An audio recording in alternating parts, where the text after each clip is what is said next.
All right, so the next question says, I used to be mystified by each breakup, but now I think that I might be the problem.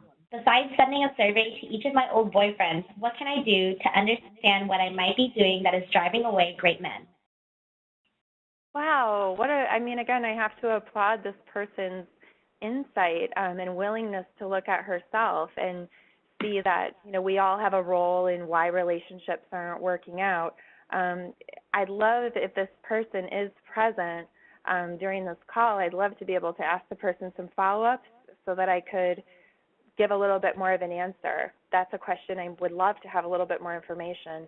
But in general, um, I guess, encourage, I mean, first of all, having a survey with your old boyfriends isn't necessarily, impossible.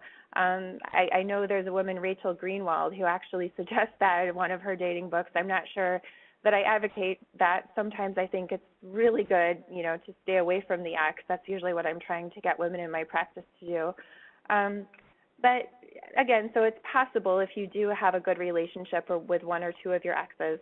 I would assume that even if you disagreed with them at the time, though, you still had some idea of what they would have said. You could imagine if you're not really able to get in touch with them or don't want to get in touch with them now, you could imagine if somebody were to ask Joe why the relationship didn't work, I imagine you could at least suggest something that you would have some idea. And honestly, if you have no idea, if you truly have no idea, my guess might be that in all of these relationships, perhaps you weren't listening enough, because people do usually, if they're breaking up, give some reason as to why they're breaking up.